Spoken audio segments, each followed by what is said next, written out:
Is DC seeing red, son? I'm Danielle Radford, and this is Screen Junkies News.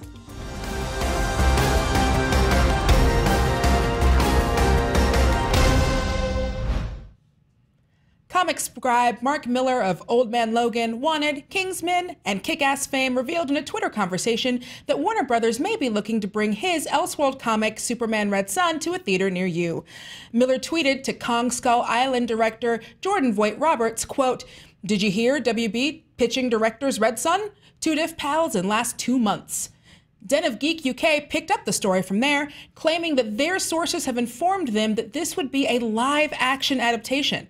Den of Geek was able to reach Miller for comment, and he said, quote, "There's always 50 conversations for every comic book movie that gets made, and as far as I know, this is just something that is very much just at conversation stage."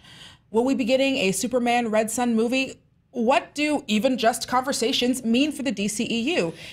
Here to talk with me about this is DJ Wooldridge. Hello. Hi there. Hi. How are you this morning? I'm doing well. So let's get really real. No. Do we think this is going to happen? Because Miller also told Den of Geek UK, quote, "Is this something they're genuinely planning? I have no idea. I've got pals at Warner Brothers, but never discussed it with them. I think they're just going through their back catalog of big books and hoping to lure in good directors as opposed to any particular interest in developing Red Son. If this is the case, what could this tell us about what direction they may be taking the DCEU in?"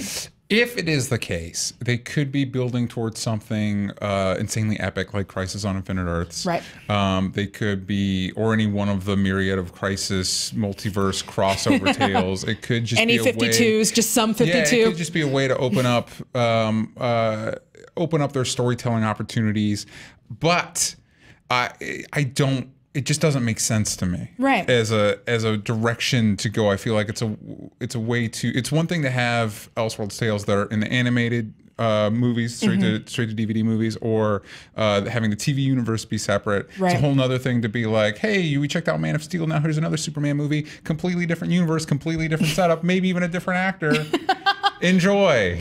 But see, for me, I'm almost wondering if this is one of those things where maybe they are doing a Crisis or they have big ideas for something else and they don't want to give it away because we all know everything gets leaked. We find out everything as soon as it happens now. So maybe by bringing people in and saying, hey, we want to do an adaptation for Red Son, tell us what you think about it. It's more of a way to gauge these directors for what they might do with something that might kind of be close to those themes of like different worlds, different Earths, different Supermans, without necessarily giving away the game. I think that makes a lot of sense. I would say I would much rather see them do a really good DCEU Superman movie before they're like, hey, let's just do Red Son or something else that's completely unrelated. Let's do an Injustice movie. How about you don't? How about you just make a good Superman movie first and then we'll talk? Okay, well, so for those of you who don't know what this is, what is Superman Red Son? Superman Red Son, like any good what if tale, changes one basic thing that kind of butterfly effects out from there. So instead of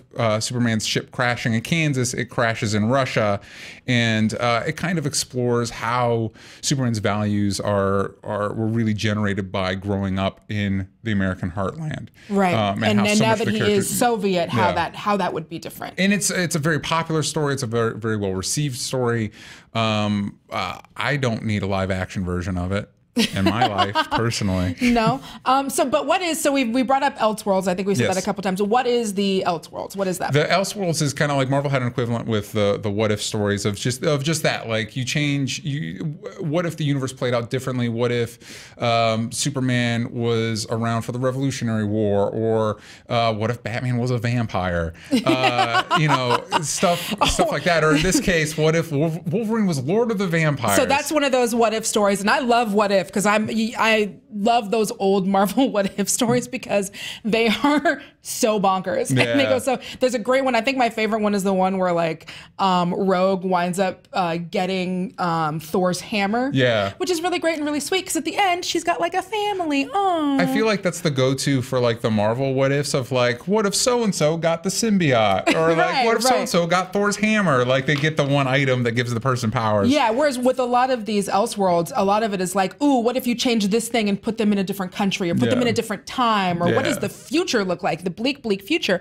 It's never a happy future. It's never like, hey, things are all right. Things are going great. Everybody's fine. Everything's all good. Except for like one, but we won't get it. One of them kind of had a happy future. But so you're saying that it sounds like if they are going to do Red Sun, yes. if this is a thing that is happening, yes. would you rather that it be a standalone movie, or do you want them to find a way to incorporate that into the DCEU? It would have to be a standalone movie, I would think, unless you did a Crisis thing. But I feel like if they just decided to do Crisis on Infinite Earths, for those of you that don't know, DC's continuity was incredibly confusing in the 80s. So because they'd been around forever. And they had a bunch of different versions of characters, so they just collapsed it all on one big event. And that's the reason you can thank that series for having a big event comic every summer that includes all the characters. So if they were to do that, it'd almost be like DC looked at Marvel's like 22-1 large story, and they're like, hey, that's really complicated. Let's make it even more complicated. Let's up the difficulty level. Like, guys, I know we started off on a rocky start, but we're going to make it more challenging for ourselves. Buckle up. But also, if you're not going to do something like a Crisis, you could do one of the classic Flash stories where Flash goes back in time and messes everything up, which is something.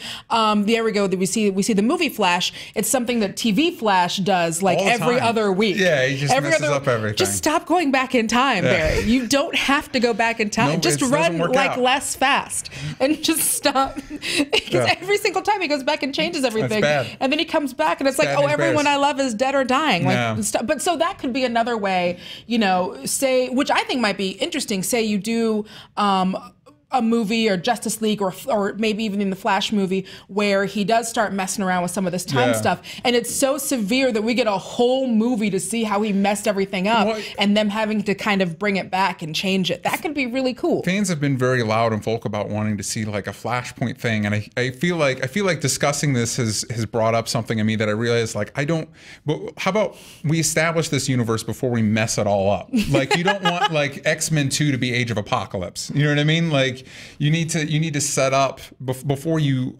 screw everything up. You need to know what's being screwed up. You know what I mean? So maybe give, like with Red Sun in particular, how about, again, we get a couple solid Superman films that really capture the spirit of the character that we all know and love. And then maybe you could do something like Red Sun. But could it be cool if you did something like a Red Sun with like a different actor maybe, so it wasn't... Maybe, but again, it was an issue we ran into actually with Batman v Superman, because they have that flash forward sequence where you see Batman in this post-apocalyptic Darkseid world, but we haven't seen this Batman do anything. We didn't see Batman operate at all before that moment in the movie. So when he pulls out a gun, you don't know if it's supposed to be a moment that you're supposed to be shocked or not, because you don't know how this Batman operates. And it'd be a similar thing except on a full movie scale. Like, are we supposed to be shocked and awed by this version of Superman when we don't really even know Henry Cavill's Superman that well yet? I can see that. That's a very fair point. I can see that point. So going back to Elseworlds, which is a topic that I love.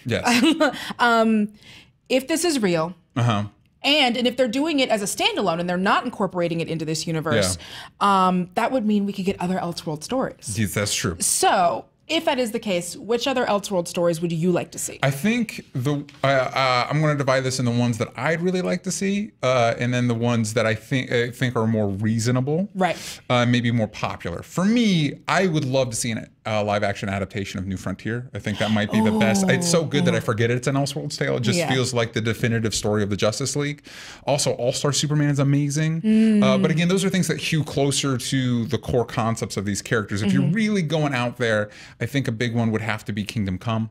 Yeah. That's a big popular one. A lot of iconic takes on those characters. And that's another one of like, the future is bad. Yeah. Oh, it's so bad. What about you? Well, I really like, it was the first Elseworlds tale, so that would make total sense. The Gotham by Gaslight, which is like, oh, well, what if Jack the Ripper and Batman? Yeah, exactly.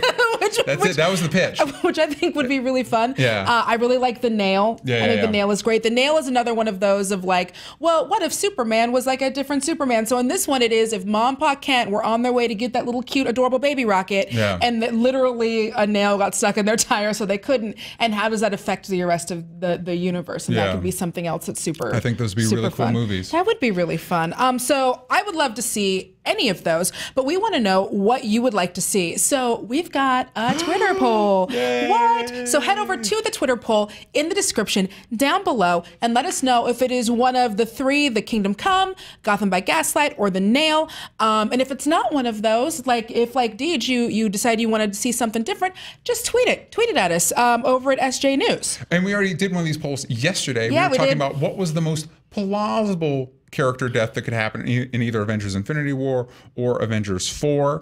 And the results are in. 54% of you said Cap is the most reasonable to die.